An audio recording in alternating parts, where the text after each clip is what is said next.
previously.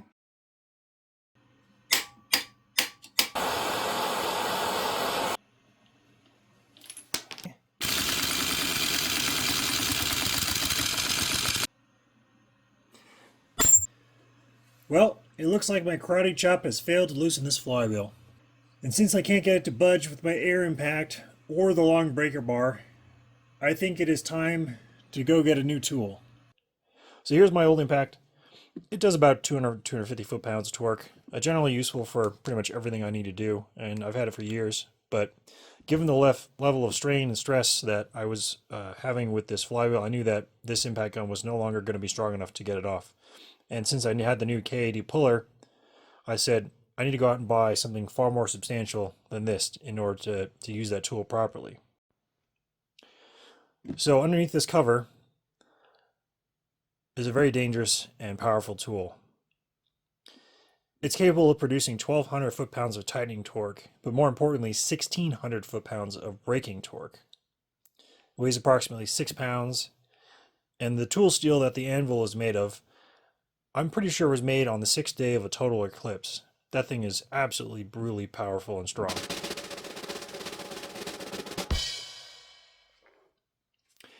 In fact, it's so strong, I keep it inside this import quality laminate cigar box for safe measures.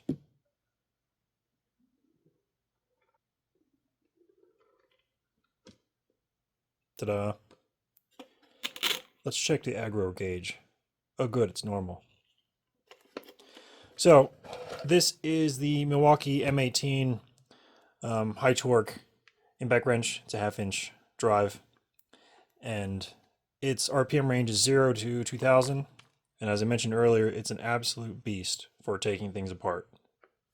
But it also has features such as bolt mode down here, which I'll get into later, which is a very, very handy feature to have. But so far, I've been using this to do many, many tasks on the minis now, and I have to say that however they figured out to make this trigger control mechanism work really smoothly and accurately makes this tool an absolute pleasure to use. And I'm only using the standard battery. This isn't the forged battery. So with a forged battery, this can actually produce higher power output than the specs I just read to you. But let's go ahead and take it over to the flywheel puller and see if we can get that thing to budge.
And that's how you replace the idler screw on a rotten, stuck, seized HIF 44.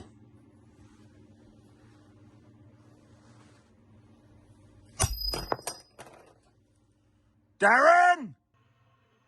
Sorry, AC!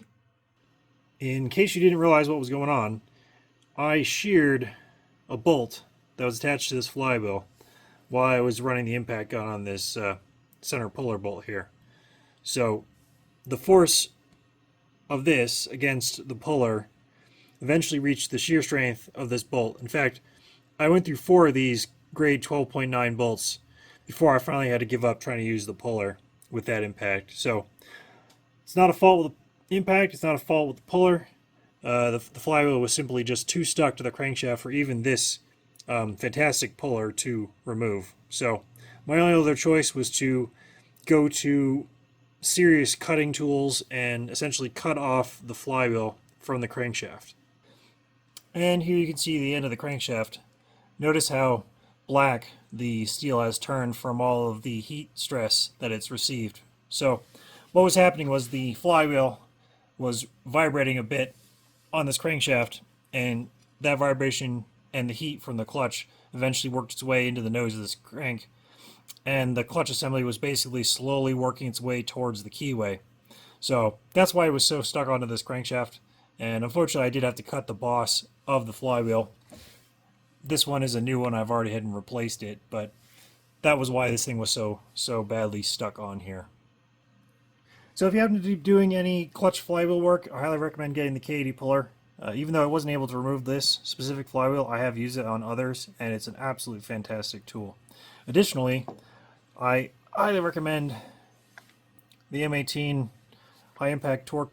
I've used this again for many jobs. It's pretty much my go-to these days for ball joint separation, gearbox nut separation, pretty much anything. I'll even use this to take lug nuts off. It's such a sensitive tool that it's really useful. In fact, here's a video clip I did where I'm running the bolts in on the bell housing, and I have to show that the sensitivity of this trigger is enough to stop the tool below 10 foot-pounds of torque, because afterwards I have to tighten up the bolts using a torque wrench. So even though this tool is incredibly powerful, it is also very delicate as long as you're careful using the trigger and using the correct modes supplied by the Milwaukee engineers. So I've gone ahead and fitted the case, and the bolts are just a few threads in, but what I'm going to do is just run it in real quick. And like I said, you can do it fast, you can do it slowly. It has an incredible amount of speed control. So it's basically my favorite tool to use for disassembly and reassembly. Although I do want to buy the mid-torque version of this so that I don't risk breaking any of these bolts. But yeah, see how nice and easy you can control these things. So now I can break my torque wrench and just double check the torques. So on this one, there's 10. There's 10.